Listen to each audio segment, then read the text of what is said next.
Let me speak. Very good afternoon 11th class students, मेरे प्यारे बच्चों। अब घर बैठे पढ़ाई होगी फोन पर 8 तारीख तक। क्लियर है? उसके बाद ऑफलाइन ऑनलाइन दोनों बैचेस हमारे चलेंगे। क्लियर है? जब आपके साथ होंगे IT expert once cameraman Yash के साथ होंगे आपके Amit sir live. Some basic concepts chemistry class 11th NEET JEE वाले बैच में आप सबका स्वागत है, आप सबका अभिनंदन है। मेरे प्यारे बच्चों, आज हम आपको पढ़ाने वाले हैं फिर से एक बहुत ही इंपॉर्टेंट बेसिक कॉन्सेप्ट, और बेसिक कॉन्सेप्ट का नाम है बेसिकली जिसको हम कहते हैं मिक्सचर्स एंड सॉल्यूशंस। तो आज का बेसिक कॉन्सेप्ट, अभी तक कौन कौन से बेसिक कॉन्सेप्ट आपको कराए जा चुके हैं? आपको बेसिक कॉन्सेप्ट में हमने एटॉमिक मास, मॉलिक्यूलर मास करा दिया है, 5-5 तरह के मासेस आपको कराए हैं। आपको मोल कॉन्सेप्ट हमने करा दिया है। मोल कॉन्सेप्ट में बहुत दुरुस्त तरीके से हमने आपको जो पढ़ाया, मोल कॉन्सेप्ट में बहुत बिंदास तरीके से हमने आपको पढ़ाया वॉल्यूम वाली टर्म कि उसे कब लगाते हैं कब नहीं लगाते हैं। उसमें हमने बच्चों को बताने की कोशिश की क्या ड्रॉबैक होता है। 22.4 लीटर्स पुराने एसटीपी पर लिया जाता था, नए एसटीपी पर जो टेम्परेचर लेते हैं वो 22.7 लेते हैं। साथ के साथ आप लोगों को कल एक बड़ा इंपॉर्टेंट सा क्वेश्चन भी हमने कराया था जिसमें आपको ये बताया कि अगर कभी भी वॉल्यूम ऑफ एनी गैस, आपको बता दिया गया था कि अगर वॉल्यूम ऑफ गैस अगर एसटीपी पे गिवन ना हो तो पहले उसे एसटीपी पर कन्वर्ट करेंगे और उसके बाद n is equal to volume of the gas at STP divided by 22.7 करेंगे। चलो खैर ये तो है गए गुजरे और पुराने लेक्चर की बात है। बेसिक कॉन्सेप्ट में आज उन्हें एक बार बारी रहेगी, और आज जो बारी रहेगी वो कॉन्सेप्ट जो 2 साल आप लोगों के लिए, बिल्कुल आप लोगों के लिए 2 साल बना रहेगा, बहुत बहुत क्रूशियल, बहुत बहुत इंपॉर्टेंट है। कल हमने जो असाइनमेंट दिया था उसके बारे में हम आप लोगों से चर्चा करेंगे, बाद में करेंगे। पहले फटाफट से क्या करते हैं, पहले फटाफट से हम लोग रक्षित पहले लेक्चर स्टार्ट करते हैं और लास्ट के 10 मिनट में आज ढेर सारी बातें करेंगे। ठीक है बच्चों, चलिए आज की बात आपके मित्र सर के साथ करते हैं शुरुआत। मेरे प्यारे बच्चों, क्लास 11th में बच्चे नए नए आते हैं, हमसे जुड़ते हैं, और कुछ बच्चे तो दिल के इतने करीब हो गए हैं, इतना अच्छा लगता है वो बातचीत करते हैं। अभी तक आप लोगों को देखा नहीं है, केवल और केवल हम लोग इस क्लास से केवल और केवल नेट कनेक्टिविटी से आपस में जुड़े हुए हैं, देखे हुए हैं।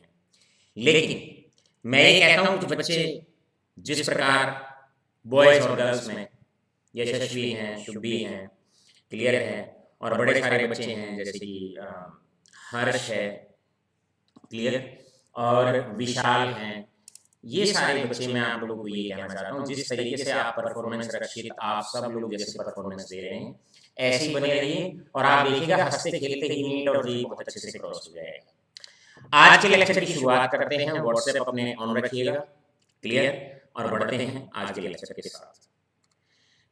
देखिए मिक्सचर का मतलब क्या होता है, पहले इस बात को जानने की कोशिश करते हैं।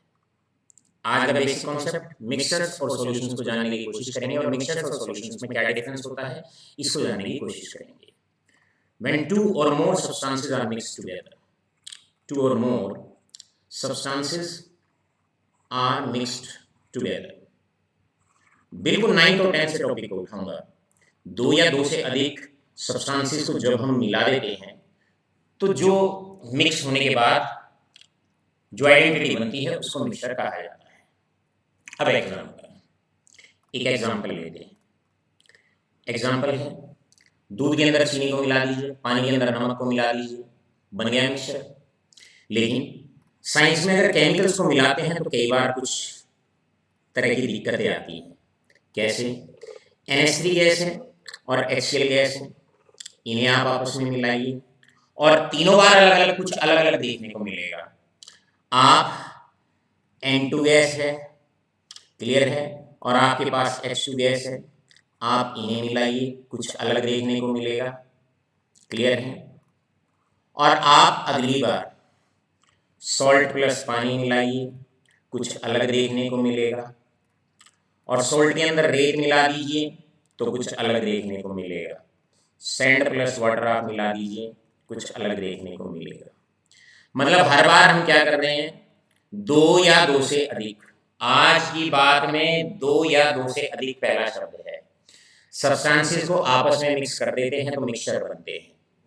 लेकिन जानने की कोशिश करते हैं, जब दो सब्सटेंसेस को मिक्स करते हैं तो क्या क्या हो सकता है। सबसे पहला पॉइंट लर्न करें, NH3 की अगर मैं बात करता हूं और अगर मैं HCl की बात करता हूं, तो ये दो ऐसे सब्सटेंसेस हैं जो आपस में रिएक्ट कर जाते हैं। जब ये आपस में रिएक्ट करेंगे तो आपके पास एक नया ही कंपाउंड बनेगा जिसे NH4Cl नमक के नाम से पहचाना जाता है, अमोनियम क्लोराइड। तो अब की बार आपने दो रिएक्टिव सब्सटेंसेस को आपस में मिलाया। जब दो रिएक्टिव सब्सटेंसेस को आपस में मिलाते हैं और एक नया सब्सटेंस बनता है तो ऐसे मिक्सचर को कंपाउंड कहा जाता है। ऐसे मिक्सचर को कंपाउंड कहा जाता है। दो सब्सटेंसेस आपने मिलाए, ऐसे मिलाए जो आपस में रिएक्ट कर जाते हैं और कोई नया सब्सटेंस बन जाता है। अगर दो सब्सटेंसेस को मिक्स करने पर या दो से अधिक सब्सटेंसेस को मिक्स करने पर कोई तीसरी चीज नहीं बनती है तो उसे मिक्सचर नहीं, उसको कंपाउंड कहा जाता है। वो दो सब्सटेंसेस आपस में मिक्स होने के बाद एक नया सब्सटेंस बनाते हैं जिसको कंपाउंड के नाम से पहचाना जाता है। अगर हम नॉन रिएक्टिव लें जो आपस में रिएक्ट ना करें, जैसे N2 और N2 के बाद हम यहाँ पर ले लेते हैं दैट इज O2, इसको O2 लेते हैं। अगर N2 और O2 गैस को आपस में मिलाया जाए तो आप जानते हैं एयर मिलती है, और एयर के अंदर N2 भी अलग रहती है और O2 भी अलग रहती है। ये दोनों एयर के अंदर अलग अलग रहती है। तो एक कंटेनर में या एटमॉस्फेयर के अंदर आप नाइट्रोजन और ऑक्सीजन गैस को देख लीजिए, ये मिक्सअप तो आपस में है लेकिन आपस में रिएक्ट नहीं कर रही हैं, तो इसे मिक्सचर कहा जाए।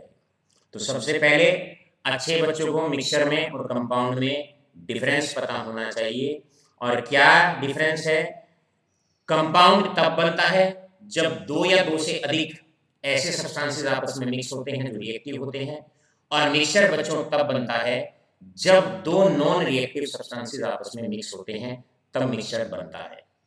अब एक गिलास लीजिए, ये आपने गिलास लिया, इस गिलास में आप पानी डालिए, पानी के बाद ऊपर से पानी में सोल्ट डालिए, एक चम्मच नमक ऊपर से आप डाल दीजिए और उसको फिर शेक करने के बाद आप पीजिए, इनटेक करिए। तो जो टेस्ट आपको पहले सिप में आता है जनरली वही टेस्ट आपको लास्ट सिप में आता है।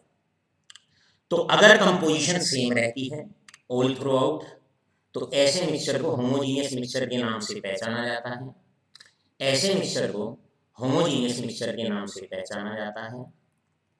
क्लियर है, याद रखेंगे। और अगर आप रेत को पानी में मिला लीजिए, अगर आप रेत को पानी में मिला देते हैं, ये यहाँ पर सॉल्ट है, ये पूरा मिक्स हो जाता है, इसमें मिक्स हो जाता है, होमोजीनियसली मिक्स हो जाता है। सॉल्ट का अमाउंट पानी के अंदर, ग्लास के अंदर थ्रू आउट सेम रहता है। क्लियर है। तो ऐसे मिक्सचर को जहां पर सब्सटेंसेस कंप्लीटली आपस में मिक्स हो जाते हैं और हर सब्सटेंस का हर पोर्शन में अमाउंट सेम पाया जाता है, कंपोजिशन सेम पाई जाती है all through out the volume, उसे हम होमोजीनियस मिक्सचर कहते हैं। लेकिन अगर आप उसी पानी के अंदर अगर आप उसमें सैंड मिला दीजिए, रेत मिला दीजिए आप उसमें, तो रेत क्या होता है, ज़्यादा नीचे बैठ जाता है, पानी में रहता तो है लेकिन कम रहता है, कम रहता है। तो जो रेत की मात्रा है वो पानी में थोड़ा और सेम नहीं रहती, ऊपर से नीचे तक सेम नहीं रहती।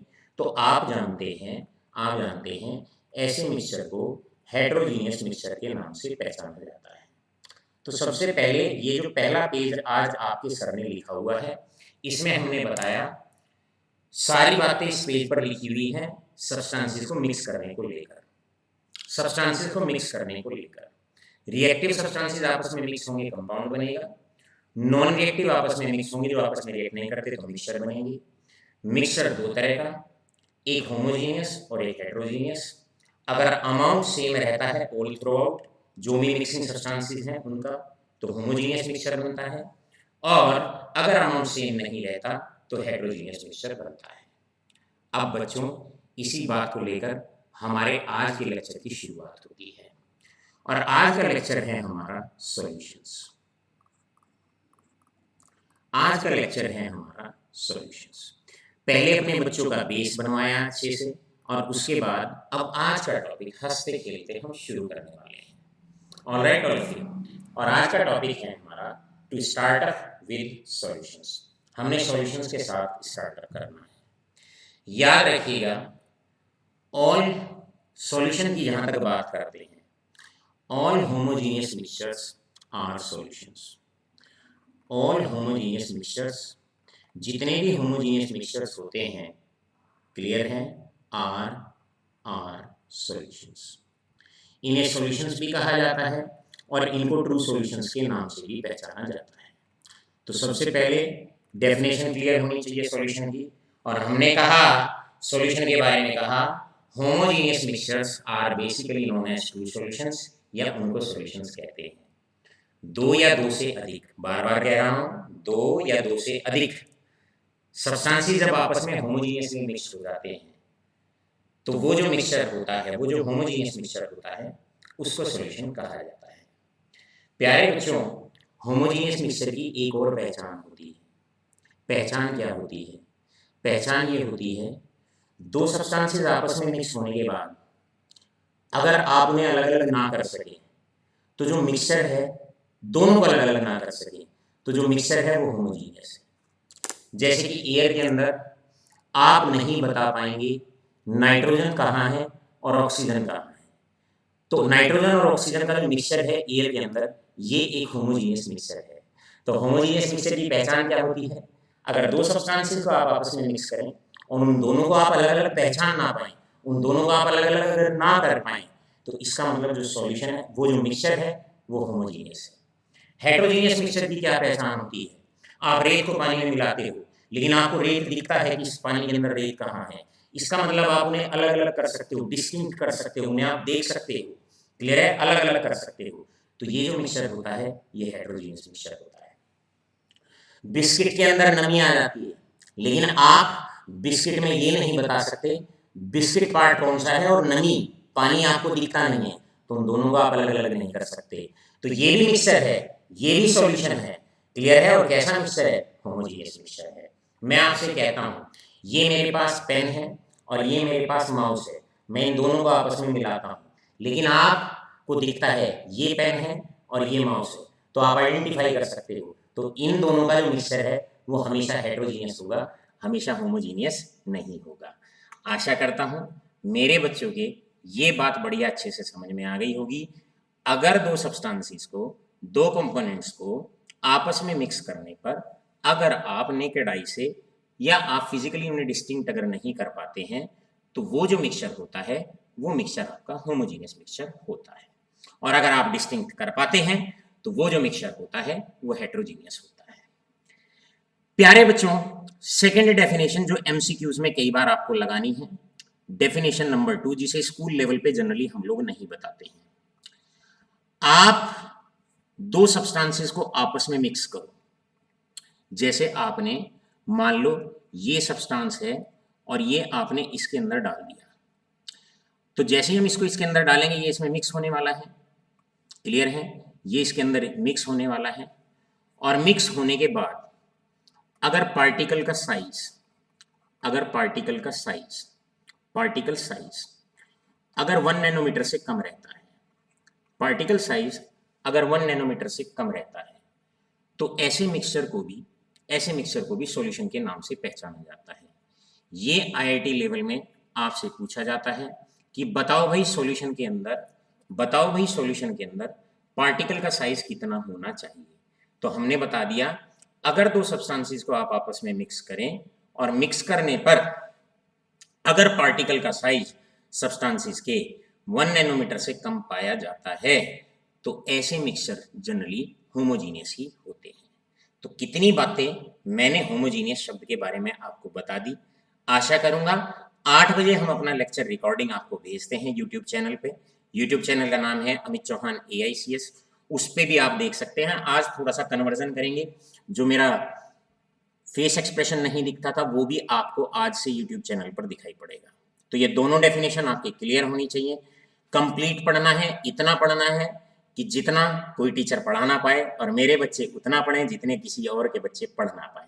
ठीक है बच्चों, अब चलते हैं नेक्स्ट पॉइंट आता है, यहां से जानने की कोशिश करते हैं, that is parts of a solution. Parts of solution, solution के पार्ट्स। देखो बहुत छोटी छोटी सी बातें करेंगे क्योंकि चैप्टर आज जस्ट बिगिनिंग है, और पहले बेस फाउंडेशन बड़ी मजबूत करेंगे। ये टॉपिक अब बेसिक कॉन्सेप्ट में जैसे जैसे हम आगे बढ़ते जाएंगे ना बच्चों, जैसे जैसे हम आगे बढ़ते जाते हैं, तो आप याद रखना जैसे जैसे हम आगे बढ़ते जाएंगे, आगे बढ़ते बढ़ते हमने करना क्या है, हमने बहुत अच्छे तरीके से, just wait for a moment, जैसे जैसे हम आगे बढ़ते जाते हैं पूरे चैप्टर के अंदर, हमने क्या करना होता है, अपने बेसिक कॉन्सेप्ट को और मजबूत करते जाना है। क्लियर? और मजबूत करते जाना है। जरा देखो ध्यान से, अब मैं क्या कहता हूं। तो parts of a solution, parts of A solution में बेटा सॉल्यूशन के दो पार्ट होते हैं। पहला पार्ट आप लोग जानते हैं जिसको सॉल्यूट के नाम से पहचाना जाता है, दूसरा पार्ट जिसको सॉल्वेंट के नाम से पहचाना जाता है। सॉल्यूट के दो पार्ट्स हैं, सॉल्यूशन के दो पार्ट्स हैं, एक सॉल्यूट और एक सॉल्वेंट। क्लियर है? पुराने जमाने में ऐसा माना जाता था जिसको डिसॉल्व करते हैं वो तो सॉल्यूट होता है। पानी के अंदर नमक को डिसॉल्व करते हैं, नमक आपका सॉल्यूट है और पानी आपका सॉल्वेंट है। जिसके अंदर डिसॉल्व करते हैं वो आपका सॉल्वेंट होता है। लेकिन एमसीक्यूज में तो इतनी सिंपल सी बातें नहीं आती हैं। हमेशा याद रखिए एक बात, लर्निंग पॉइंट, क्योंकि आपको सबसे ज्यादा आना चाहिए, ये हमारा उद्देश्य है। याद रखना, एक सॉल्यूट होता है, एक सॉल्वेंट होता है। मान लो आपने ए लिक्विड और बी सॉलिड को आपने मिलाया, दो चीज आपने मिलाई, और मिलाने के बाद आपका जो सॉल्यूशन बना है, जो सॉल्यूशन बना है, आपने ए और बी सब्सटेंस को मिलाया, एक लिक्विड है एक सॉलिड है, एक नमक है एक पानी है, एक सॉलिड है एक लिक्विड है, और सॉल्यूशन आपका लिक्विड बना। अगली बार आपने क्या किया, ए लिक्विड को मिक्स किया और बी सॉलिड को मिक्स किया, और मिक्स करने के बाद सॉल्यूशन आपका सॉलिड बना। जरा ध्यान से सुनना, अब पॉइंट लगा के नोट करके पॉइंट लिखना, क्या कहते हैं सर। मेरे प्यारे बच्चे हमेशा याद रखेंगे, always remember that, remember one point, हमेशा याद रखना, ऑलवेज रिमेंबर दैट, सॉल्वेंट हमेशा उसी फिजिकल स्टेट में पाया जाएगा जो सॉल्यूशन का है। अगर सॉल्यूशन लिक्विड है, अगर सॉल्यूशन लिक्विड है, नोट करके लिखना इस बात को, तो जो सॉल्वेंट माना जाएगा वो लिक्विड को ही सॉल्वेंट माना जाएगा। तो यहां पर आपका जो सॉल्वेंट है वो लिक्विड है और बी आपका सॉल्यूट है। तो पहली डेफिनेशन आप लोग मार्क करके लिख सकते हैं। पहली डेफिनेशन क्या है, the solvent and solution will be always present in the same physical state. हमेशा सॉल्वेंट और सॉल्यूशन का जो फिजिकल स्टेट होगा वो हमेशा सेम होगा। अब आप सेकंड वाले केस में, इस वाले केस की अगर मैं बात करूं, यहां आप देखो सॉल्यूशन है आपका सॉलिड, तो इन दोनों में जो सॉलिड होगा, जिसका फिजिकल स्टेट जो सॉलिड होगा उसी को सॉल्वेंट माना जाएगा। तो यहां पर पहले वाले केस में, पहले वाले केस में जो सॉल्वेंट हमने मानना है वो लिक्विड को मानना है, और दूसरे वाले केस में सॉल्वेंट जो हमने मानना है, सॉल्वेंट जो हमने मानना है वो बेसिकली सॉलिड को हमने मानना है। तो यहां पर आशा करूंगा नोट आपकी बात समझ में आ गई होगी। आपके सर क्या कहते हैं, सेकंड वाले केस में सॉल्वेंट सॉलिड होगा, सॉल्वेंट आपका सॉलिड होगा, solvent will be be solid, और पहले वाले केस की अगर मैं बात करता हूं तो जो सॉल्वेंट होगा वो होगा आपका ए सॉलिड। आशा करता हूं सबसे पहला बारीक पॉइंट, लोगों से हटके पढ़ना है, किताबों में जो लिखा हुआ है उससे हटके पढ़ना है। हमने एग्जामिनर के माइंड को पढ़ना है, एग्जामिनर कैसे पढ़ता है, एग्जामिनर कैसे क्वेश्चन देता है, हमने उसके बिहाफ पर अपनी तैयारी रखनी है। अब लेके पेन और कॉपी तैयार हो जाओ, सॉल्यूट और सॉल्वेंट बताने के लिए मैं कुछ क्वेश्चंस आपके सामने पेश करता हूं। जैसे नेक्स्ट पेज पर क्वेश्चन आता है, आपको बताना है पार्ले जी बिस्किट, देखिए पार्ले जी, ठीक है। अब बिस्किट आप लोग जानते हैं सॉलिड होता है, बरसात के मौसम में एयर में से मॉइस्चर को एब्जॉर्ब कर लेता है और सीला हुआ पसीजा हुआ बिस्किट बनता है, जिसे हम पश्चिमी उत्तर प्रदेश की भाषा में कहते हैं, और बनता है बिस्किट, हो जाता है हाइड्रेट। अब ये जो पार्ले जी बिस्किट है, पार्ले जी बिस्किट है, पिघलता नहीं है, हाइड्रेट ही हो जाता है, सॉलिड ही रहता है। जब कोई पैकेट घरों में खोल देते हैं, नमी उसके अंदर आ जाती है, वाटर वेपर्स उसके अंदर आ जाते हैं, दो चीज उसके अंदर मिक्स हो जाती है, और मिक्स होने के बाद अब आपको बताना है, वेरी गुड, क्लियर। अब सवाल आता है यहां से, then we come to the next part. बताओ फटाफट, कौन सा सॉल्यूट कौन सा सॉल्वेंट, कौन सा सॉल्यूट कौन सा सॉल्वेंट। शुभ भी मेरे बेटे एक्टिव रहना है, थ्रो आउट आज। मेघना राणा वेरी गुड, तन्वी जैन, हर्ष बहुत अच्छे, सक्षम, शुभम, अर्जुन, मेघना राणा वेरी गुड। तो आशा करता हूं आप लोग समझ गए होंगे सॉल्यूट और सॉल्वेंट में। अभय सिंह, हर्ष, लाइन लगा दी बच्चों ने। आदित्य अग्रवाल, बढ़िया अग्रवाल साहब, अच्छे से करके लेना है, मुझे रिजल्ट देना है आपका। भाई आदित्य अग्रवाल हमारे हिसार से हैं। ऑल राइट मुकुल, बहुत बढ़िया बेटा, वेरी गुड। अब यहां पर आप देखो, हमने सबसे पहले सॉल्वेंट की पहचान आपको बताई, कि हमने ये बताया कि याद रखोगे सॉल्वेंट उसको माना जाएगा, क्लियर है, उसको माना जाएगा जो सॉल्यूशन के फिजिकल स्टेट इन दोनों का सेम होगा। सॉल्वेंट लिक्विड है तो सॉल्यूशन भी लिक्विड होगा, और अगर सॉल्यूशन आपका सॉलिड है तो सॉल्वेंट भी आपका सॉलिड होगा। ये हमने एक छोटा सा स्ट्रेटेजिक पहला पॉइंट, आपको बस यही देखना है। तो आप जानते हैं यहां पर, और आप ये जान गए, बिस्किट सॉलिड ही रहता है नमी आने के बाद भी, तो सॉल्यूशन आपका सॉलिड है, सॉल्यूशन आपका सॉलिड है, तो जो सॉल्वेंट है इन दोनों में से वही सॉल्वेंट होगा जिसका फिजिकल स्टेट मैच करेगा। तो जो बिस्किट है ये आपका सॉल्वेंट माना जाएगा, बिस्किट है ये आपका सॉल्वेंट माना जाएगा, biscuit is going to be the solvent. और आप जानते हैं अगर बिस्किट सॉल्वेंट है तो वाटर जो लिक्विड है, वाटर जो वेपर्स हैं, वो आपके सॉल्यूट कहलाएंगे। तो पहले ही पॉइंट पर, आज आगे बढ़ने से पहले, आपके सर ने पहला एक चैलेंजिंग क्वेश्चन क्या फेंक दिया, ये उस डेफिनेशन के लिए एक चैलेंज हुआ जो जनरली टीचर्स क्लास में कह दिया करते हैं और बच्चों को गुमराह कर देते हैं आधी अधूरी नॉलेज से, कि water is a universal solvent. Solvent कहाँ है, अरे नमी आ गई बिस्किट के अंदर, वो एक सॉल्यूशन है, वो एक होमोजीनियस मिक्सचर है, तो उसके अंदर तो पानी सॉल्यूट है, वहां पर सॉल्वेंट नहीं है। तो आशा करता हूं आप ये बारीक सा पॉइंट पकड़ गए होंगे। चलो अब एक क्वेश्चन हम नीट का यहां पर सॉल्व करते हैं। आपसे पूछा जाता है, फिर से व्हाट्सएप पर एक्टिव हो जाओ फटाफट और बताने की कोशिश करो, क्लियर है, कौन सा सॉल्यूट और कौन सा सॉल्वेंट। ये रहा नमक मेरे पास, NaCl सॉलिड, क्लियर है, और 5 H2O। देखो यहां भी बच्चे अक्सर गलती करते हैं, इस तरह के क्वेश्चंस बोर्ड में बहुत ज्यादा आते हैं, और बनता है NaCl.5H2O सॉलिड, ये बनता है, क्लियर है। ये दोनों मिक्स होने के बाद आपस में ये बनते हैं। बताओ इसमें सॉल्यूट और सॉल्वेंट, फटाफट बताओ, हरी अप, सॉल्यूट और सॉल्वेंट बताओ इसमें फटाफट, सॉल्यूट और सॉल्वेंट फटाफट से बताइए, हरी अप, कौन सा सॉल्यूट है और कौन सा सॉल्वेंट है, हो जाओ शुरू। तो सही है, हर्ष, तन्वी, शुभम, सक्षम, रक्षित, मुकुल, वेरी गुड, ये बच्ची है आदित्य नैन, very good, Vanshika Chauhan, very good, मेघना राणा। मेघना are you enjoying 11th class, मेघना रिप्लाई करें बच्चे, 11th class going on well, how do you feel, very good.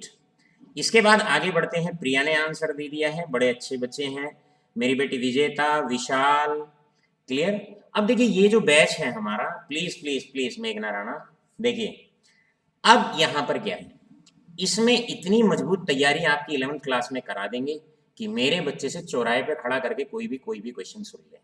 इस लेवल की तैयारी मैं 11th क्लास से केमिस्ट्री करा के चलूंगा।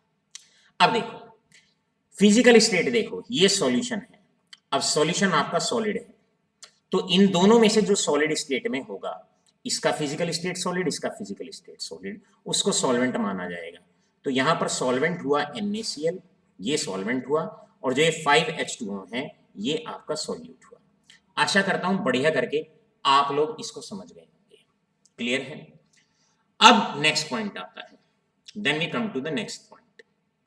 नेक्स्ट पॉइंट आता है, अब इसी के अंदर क्वेश्चन पूछ लिया जाए आपसे कि NaCl है, NaCl है, आईआईटी में क्वेश्चन ही ऐसे आते हैं, NaCl सॉलिड है और NaCl सॉलिड को पानी ले लिया गया, 1-2 मोल 5 मोल नहीं लिया, इस बार एक्सेस ले लिया, इस बार बहुत ज्यादा पानी ले लिया, 1 गिलास पानी और उसमें नमक डाल दिया।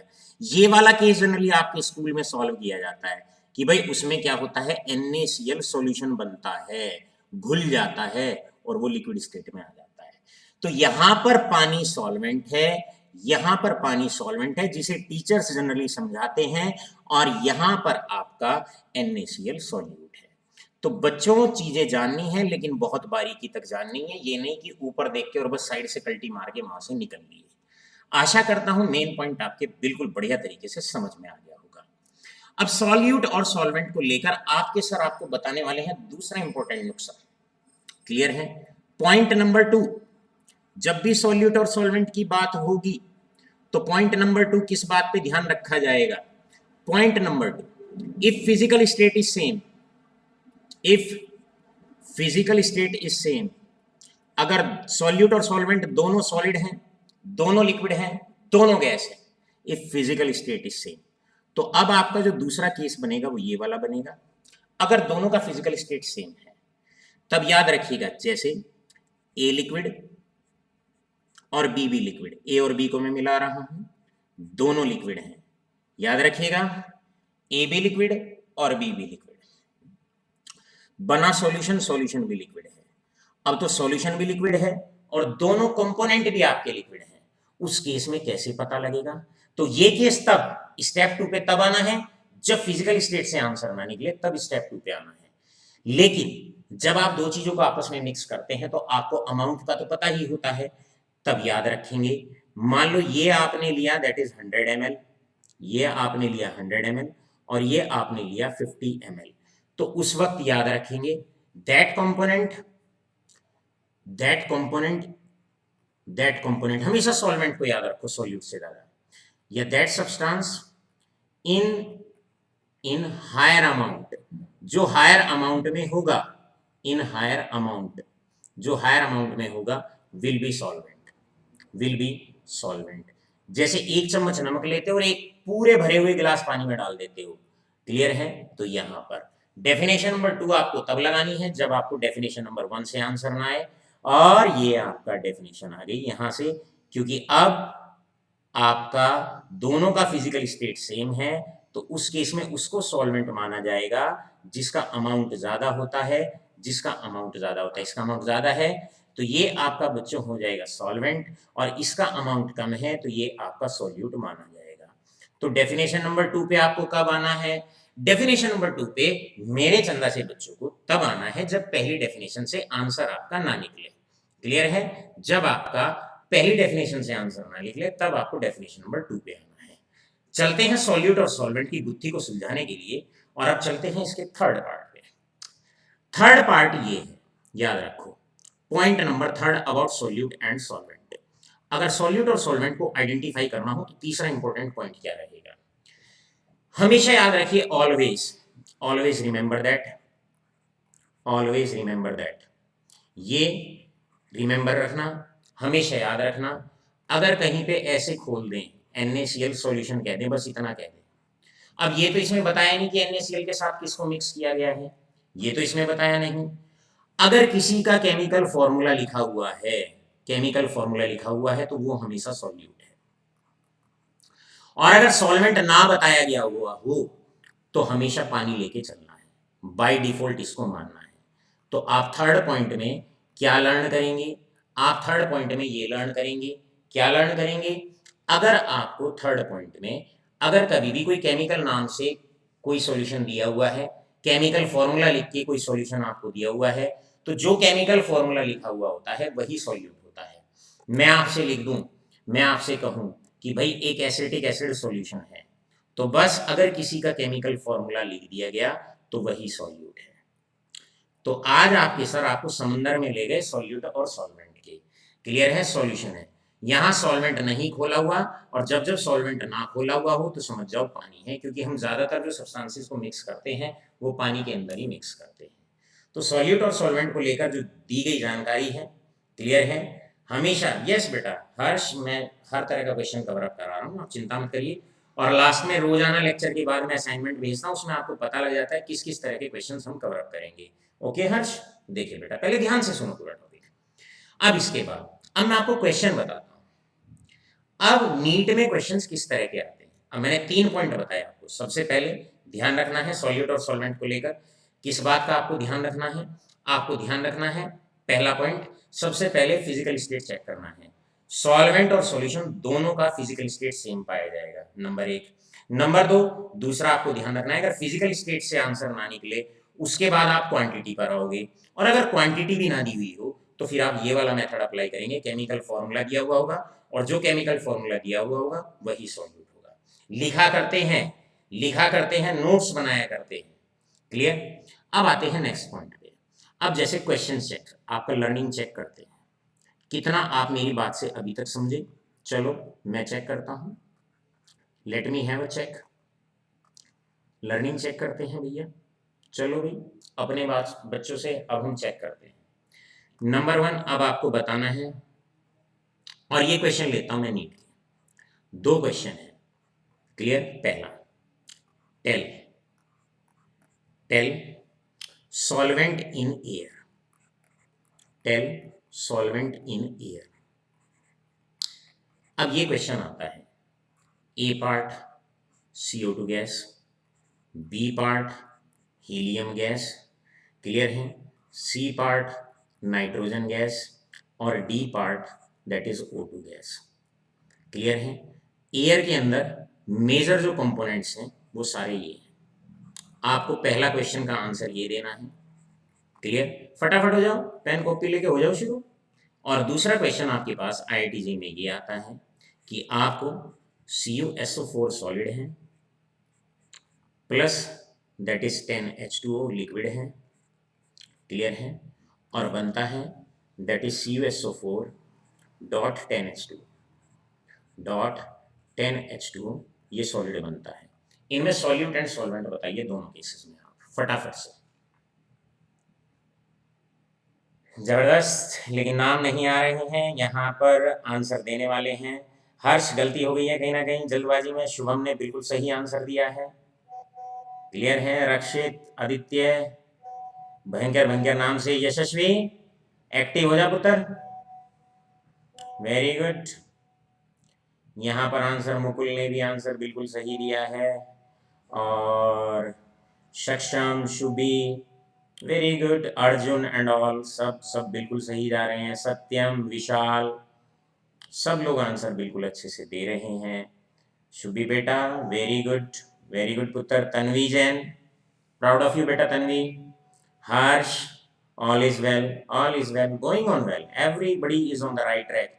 Tannu from Gateway, very good, सब ने। रक्षित, छागे गुरु, वंशिका, आरती ढाका, सारे के सारे बच्चे बहुत बढ़िया बेटा। आरती ढाका स्कूल कौन सा है बेटे आपका? अच्छा, ऑल राइट। चलिए बढ़ते हैं आगे। Coming to the next part. Next part आता है आपका, अब जैसे मेरा बेटा है, सीधा हमारा नाम नहीं लिख सकते। अब tell the solvent in air. अब देखो एयर के अंदर आप लोग जानते हैं सबसे पहले तो आपने चेक करना था फिजिकल स्टेट। अब फिजिकल स्टेट तो सबका सेम है, अब एयर की नॉलेज आपको होनी चाहिए। नाइट्रोजन 78% होती है। क्लियर है।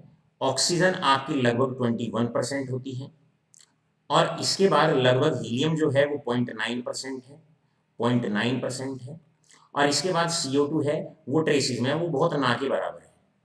अब फिजिकल स्टेट आप देखो, यहाँ पर सबका फिजिकल स्टेट सेम है, और अगर बच्चों सबका फिजिकल स्टेट अगर सेम है तो फिर आंसर क्वांटिटी से दिया जाता है। जो ज़्यादा मात्रा में प्रेजेंट होता है उसको सॉल्वेंट कंसिडर किया जाता है। तो इसका आंसर, क्योंकि यहाँ पर नाइट्रोजन 78% है, तो इसको आपका क्या माना जाएगा? सॉल्वेंट माना जाएगा। दूसरे वाले केस में जो सॉल्यूशन है वो सॉलिड है। अब वो कंपोनेंट, वो सब्सटेंस जो इसी फिजिकल स्टेट में पाया जाएगा उसको सॉल्वेंट कंसीडर किया जाएगा। तो यहाँ पर आपका जो सॉल्वेंट आपने कंसीडर करना है, वो सॉल्वेंट आपको कंसीडर करना है दैट इज CuSO4 सॉल्वेंट। एक बड़ा अच्छा सा क्वेश्चन आप लोगों से आता है, भाई एयर एक सॉल्यूशन का सबसे बढ़िया एग्जांपल होता है, क्योंकि एयर एक होमोजेनियस मिक्सचर होता है। बात जरा ध्यान से सुनना, एयर एक होमोजेनियस मिक्सचर होता है, एयर सॉल्यूशन का सबसे बढ़िया एग्जांपल होता है। आप बागपत में एयर का अमाउंट देख लीजिए, नाइट्रोजन 78%। आप दिल्ली में चले जाइए, वहां पर भी जो नाइट्रोजन का अमाउंट है वो 78% पाया जाएगा। आप कहीं भी चले जाइए, नाइट्रोजन और ऑक्सीजन का अमाउंट आपको 78%, 21% उतना ही मिलने वाला है। और ऐसे मिक्सचर को होमोजीनियस मिक्सचर कहा जाता है। और हमने कहा जितने भी होमोजीनियस मिक्सचर होते हैं वो सारे सॉल्यूशंस होते हैं, उन्हें सबको सॉल्यूशंस कहते हैं। अब मेरा एक क्वेश्चन है आप लोगों से, मैं साथ के साथ अब आप लोगों से यहाँ क्वेश्चन पुट अप करता हूँ, और बताइए बताइए क्या ये सॉल्यूशन होगा या नहीं होगा? Yes, predict. अब मैं जो क्वेश्चन दे रहा हूं, क्या वो सॉल्यूशन होगा या नहीं होगा? क्लियर है? That is air in dirty store. तूफान आ गया, आजकल आ रहे हैं बड़े। क्लियर है? Air in dirty store. बताइए आप लोग, मुझे बताइए, is it a true solution? Yes और no? Is it a true solution? Is it a true solution? Air in dirty stone, क्या ये एक सॉल्यूशन है या नहीं है? बताने की कोशिश करिए, आंसर देने की कोशिश करिए। No, no, no. Very good. Shubham, Yashasvi, Tanisha, Satyam, very good. Rakshit, because dust is present, no. Shubhi, very good. Saksham, all is well. इसके बाद आदित्य, नो। भाई कारण क्या है इसका? कारण सीधी सी बात है, देखो, होमोजीनियस मिक्सचर को सॉल्यूशन कहा जाता है, और होमोजीनियस मिक्सचर का मतलब होता है कंपोजिशन सेम रहे, अमाउंट सेम रहे। अब जो प्योर एयर होती है वो तो सॉल्यूशन है, लेकिन जो डर्टी एयर है वो सॉल्यूशन नहीं है। कारण क्या है उसका? जब तूफान आता है तो आप देखिए, अगर आप कॉलोनी में हैं तो धूल कम लगती है, तो धूल का अमाउंट वहां पर कम होता है उस एयर में। लेकिन अगर आप किसी कच्चे खेत में या किसी कच्चे रास्ते पर जा रहे हैं, या आप सड़क पे जा रहे हैं, तो वहां धूल ज्यादा लगती है। तो एयर जो डस्ट है उसका जो अमाउंट है, डस्ट है उसका अमाउंट वो वहां पर ज्यादा है। तो डर्टी जो एयर होती है, डर्टी स्टोर्म जो होता है, उसमें जो एयर होती है उसमें डस्ट की जो मात्रा है कहीं पे कम है, कहीं पे मात्रा ज्यादा है। और अगर कहीं पे मात्रा कम है, कहीं पे मात्रा ज्यादा है, तो वो हेट्रोजीनियस मिक्सचर है। और हम जानते हैं कि जो सॉल्यूशंस होते हैं, जो ट्रू सॉल्यूशन होते हैं, वो हेट्रोजीनियस नहीं, वो होमोजीनियस मिक्सचर होते हैं। आशा करता हूं पूरा पॉइंट मेरे बच्चों के बड़े अच्छे से क्लियर हो गया होगा। चलते हैं सॉल्यूशन के थर्ड पार्ट पे। आर यू एंजॉइंग एवरीबडी और नॉट? मजे से एंजॉय करते रहो। अब केमिस्ट्री अपने फुल फ्लो पे रहेगी। साथ के साथ जितने बच्चे नीट और जेईई की तैयारी करना चाहते हैं उन्हें कोशिश करिए। मेरा आग्रह है आप लोगों से कि अब उन्होंने इधर उधर सबने अपनी डेमो क्लासेस ले ली होंगी, उन्हें बताइए बिल्कुल सुरक्षित हाथों में केमिस्ट्री है। अमित चौहान सर का बैच बिना किसी डिले के बहुत जल्दी करके ज्वाइन कर लीजिए। इतना तो मैं आप लोगों से एक्सपेक्ट कर ही सकता हूँ। शुभ भी है, यशस्वी है, हर्षित है, हर्ष है, सारे के सारे ध्यान रखो, मेरी नजर बनी हुई है आप लोगों पे। कितने बच्चे आप प्रमोट करते हैं? अब आता है बच्चों, चलो खैर ये मेरा पार्ट है, चिंता मत करिए आप। क्लासिफिकेशन। सॉल्यूशंस को किस किस तरीके से क्लासिफाई किया जाता है? Classification of solutions. क्लियर है? सॉल्यूशन को किन किन बातों पे डिवाइड किया गया है? डिवाइड किया गया है, सबसे पहले आपके सर सॉल्वेंट को पकड़ते हैं। सॉल्यूट और सॉल्वेंट में से सबसे मेन सॉल्वेंट है। सॉल्वेंट के बिहाफ पर सॉल्यूशंस को काफ़ी पार्ट में कैटेगराइज किया हुआ है, काफ़ी पार्ट में कैटेगराइज हमने किया हुआ है। देखिए कैसे, अगर सॉल्वेंट के बिहाफ पर हम क्या कर सकते हैं, सॉल्यूशंस को क्लासिफाई कर सकते हैं। कैसे क्लासिफाई कर सकते हैं? अगर सॉल्वेंट वाटर है, अगर सॉल्वेंट वाटर है तो उसको एक्वस सॉल्यूशन के नाम से पहचाना जाता है। जो सॉल्यूशंस पानी के अंदर बनाए जाते हैं उन्हें एक्वस सॉल्यूशंस के नाम से पहचाना जाता है। उन्हें एक्वा सॉल्यूशन कहते हैं या उनको एक्वस सॉल्यूशन के नाम से पहचानते हैं। तो आपसे क्वेश्चन आ जाए, व्हाट आर एक्वस सॉल्यूशंस? ऐसे सॉल्यूशन जहां पर सॉल्वेंट पानी होता है, यानी कि पानी अधिक मात्रा में होता है, उन्हें हम एक्वस सॉल्यूशंस कहते हैं। जहां पर एल्कोहल होता है, जहां पर एल्कोहल होता है, जरूरी नहीं है सॉल्यूशन पानी में ही बने, एल्कोहल में भी बन सकता है, तो उनको एल्को सॉल्यूशंस के नाम से पहचाना जाता है। उनको एल्को सॉल्यूशंस के नाम से पहचानते हैं। एल्को सॉल्यूशंस, उनको हम एल्को सॉल्यूशंस के नाम से पहचानते हैं। चलो अब दो क्वेश्चन आपसे पूछूंगा।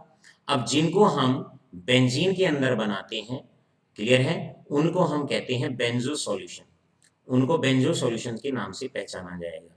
अब आपसे यहाँ पर क्वेश्चन जनरेट हो जाए, क्वेश्चन जनरेट हो जाए, name the solutions, name the solutions.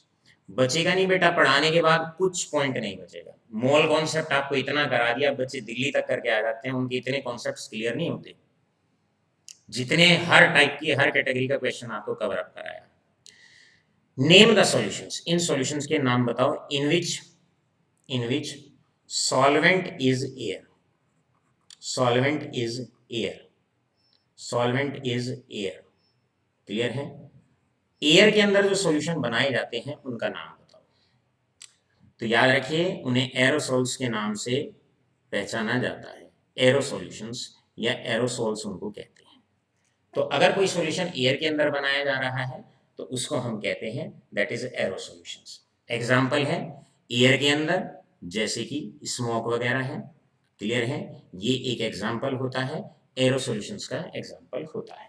Clear है बच्चों, ये पहला क्लासिफिकेशन आपका हो गया।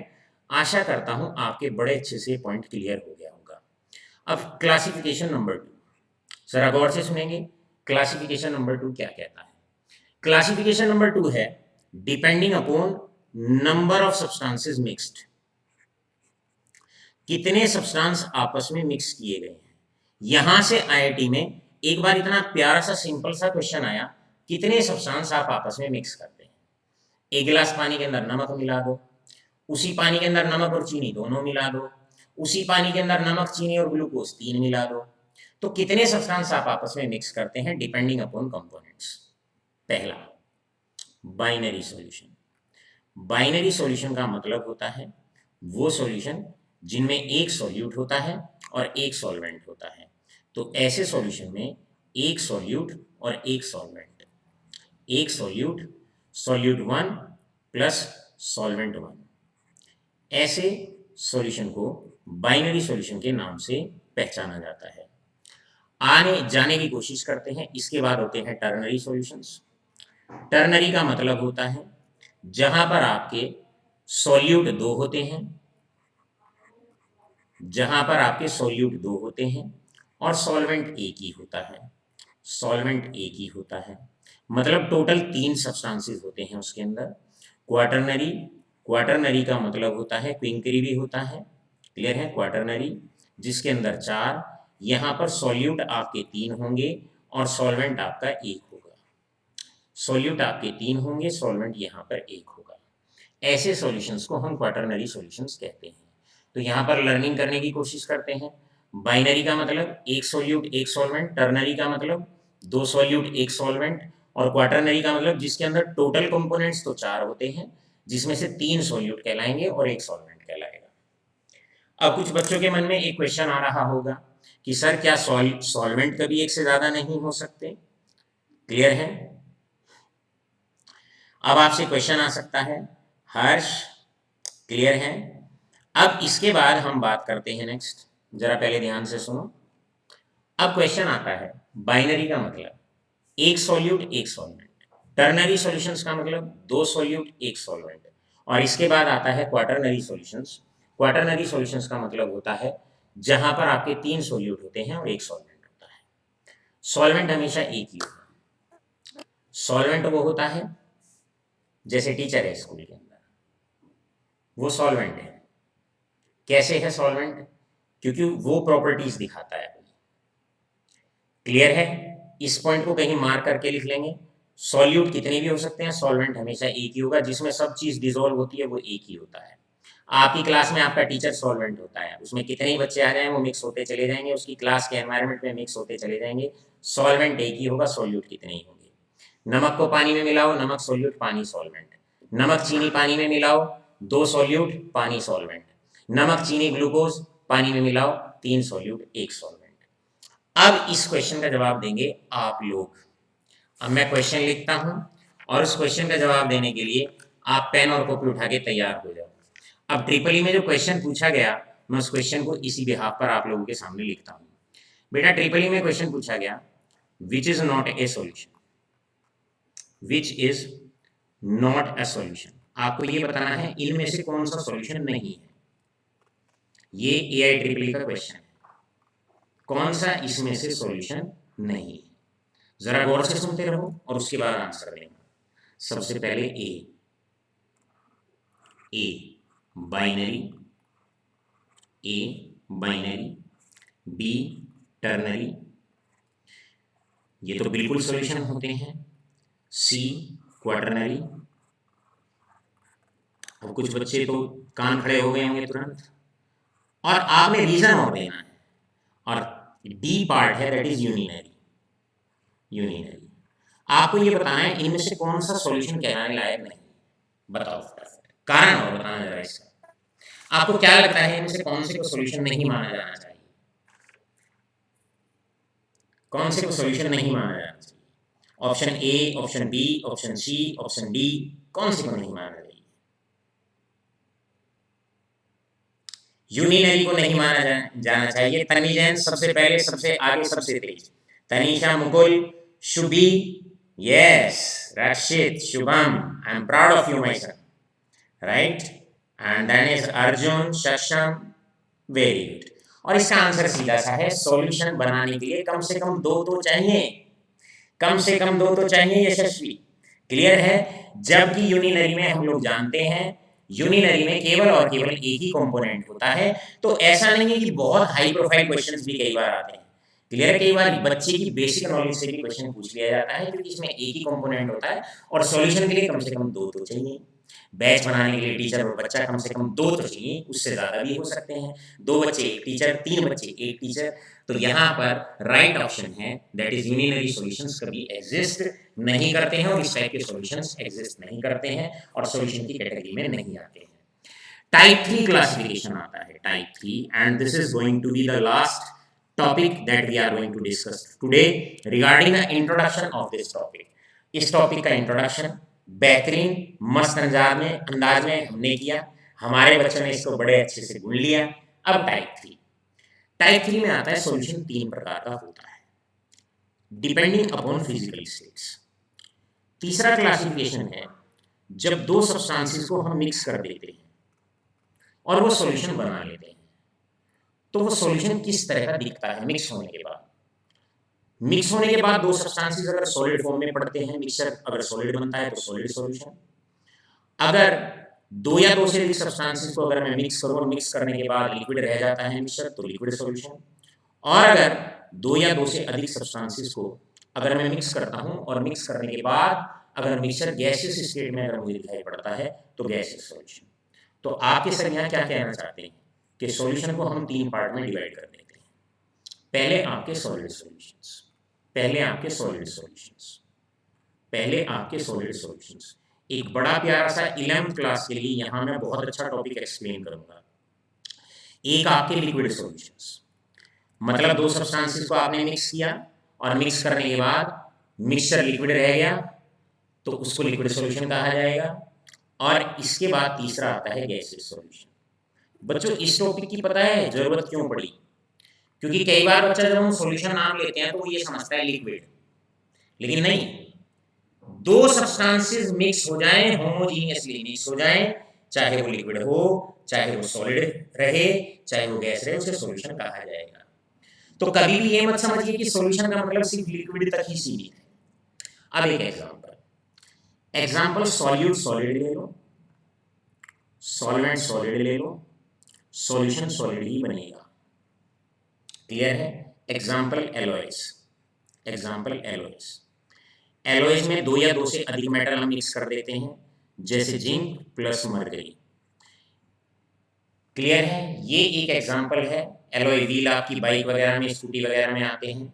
ये सॉलिड सॉल्यूशन का एग्जांपल है और इसमें दो मेटल मिक्स होकर बनता है तो सॉल्यूट भी सॉलिड होता है, सॉल्वेंट भी सॉलिड होता है। इसके बाद नेक्स्ट पॉइंट पर आते हैं। नेक्स्ट पॉइंट आता है सॉल्यूट। पहले मैं सॉल्यूट लिखता हूं, सॉल्यूट सॉलिड है और सॉल्वेंट आपका सॉलिड है। इसके बाद एग्जांपल आता है, जैसे कि से फॉर एग्जांपल ये जो एग्जांपल मैंने यहां पर लिया था, क्लियर है? मरकरी लिक्विड होता है तो लिक्विड मरकरी है और जिंक मेटल सॉलिड होता है, ये इसके अंदर आएगा। यहाँ पर आयरन प्लस कार्बन स्टील आप लिख सकते हैं, स्टील, इसमें स्टील आप लिख सकते हैं। एग्जाम्पल आता है गैस को सॉलिड के अंदर से पास कर दो, क्लियर है, गैस को सॉलिड के अंदर से पास कर दो, हाइड्रोजन गैस है, प्लेटिनम मेटल से पास कर दो, तो ये जो सॉल्यूशन बनता है ये सॉलिड सॉल्यूशन बनता है। तो सॉलिड सॉल्यूशन तीन तरह का हो गया, एक बार सॉल्यूट सॉलिड, सॉल्वेंट सॉलिड, एक बार सॉल्यूट लिक्विड, एक बार सॉल्यूट आपका गैस, लेकिन सॉल्वेंट तीनों केस में आपको हर हालत में सॉल्यूट सॉलिड ही रखना है। आप याद रखिएगा सॉलिड सॉल्यूशन बना रहे हो, इसका मतलब आप ये चाहते हैं सॉल्यूशन आपका सॉलिड बने, तो सॉल्वेंट आपको सॉलिड ही लेके चलना पड़ेगा। अगर आप चाहते हैं कि आपका सॉल्यूशन लिक्विड बने, तो लिक्विड सॉल्यूशन तीन केस में बनेगा आपका, क्लियर है। कैसे बनेगा तीन केस में, जरा ध्यान से। पहला, आपने सॉल्वेंट लिक्विड ही रखना है, सॉल्यूट चाहे आप कुछ भी रखिए, सॉल्यूट आप चाहे कुछ भी रखिए, क्लियर है, सॉल्यूट आप चाहे कुछ भी रखिए, सॉल्वेंट आपको हमेशा लिक्विड ही रखना है। देखो, नमक को पानी में मिलाओ, लिक्विड सॉल्यूशन, अल्कोहल को पानी में मिलाओ, लिक्विड सॉल्यूशन, और आप किसी गैस को, कार्बन डाइऑक्साइड गैस को पानी से पास कर दो, लिक्विड सॉल्यूशन। तो अगर आप ये चाहते हैं लिक्विड सॉल्यूशन ही आपका हर बार बने, तो सॉल्वेंट हमेशा वही लेके चलना होता है। अगर आप ये चाहते हैं गैसियस सॉल्यूशन बने आपका, तो सॉल्वेंट गैस ही लेके चलना, सॉल्यूट चाहे उसमें सॉलिड डालो, चाहे उसमें लिक्विड डालो, चाहे उसमें गैस डालो, सॉल्यूशन आपका वही बनता है जो सॉल्वेंट लिया जाता है, क्लियर है। यहां पर बड़ा अच्छा सा एग्जांपल आता है, और एग्जांपल ये है, दो गैस को आपस में मिक्स कर दो, सॉल्यूट भी गैस, सॉल्वेंट भी गैस, एयर एग्जांपल आ गया। अब आप लिक्विड को गैस में मिक्स कर दो, ह्यूमिड एयर, जो नमी होती है एयर के अंदर, ये यहां पर सॉल्यूट आपका लिक्विड है और सॉल्वेंट आपका गैस, क्लियर है। किसी सॉलिड को आप एयर के अंदर मिक्स कर दीजिए, बनता है स्मोक, क्लियर है। अब जो स्मोक बनता है वो आपका गैसियस सॉल्यूशन का एग्जांपल होता है। आशा करता हूं किस तरीके से हमने क्लासिफिकेशन किया, एक बार इसको हल्का सा रिवीजन करते हैं, प्रीवियस पेज पे चलते हैं। देखिए, क्लासिफिकेशन, सॉल्वेंट के बिहाफ पर, सॉल्वेंट के नाम के बिहाफ पर भी हम लोग क्या कर सकते हैं, सॉल्यूशंस को क्लासिफाई कर सकते हैं। दूसरा तरीका, क्लियर है, दूसरा तरीका हमने यहाँ पर ये दिया, देखिएगा जरा, कि नंबर ऑफ सब्सटेंसेस के बिहाफ पर, और नंबर ऑफ सब्सटेंसेस के बिहाफ पर हमने दिया that is binary, ternary and quaternary.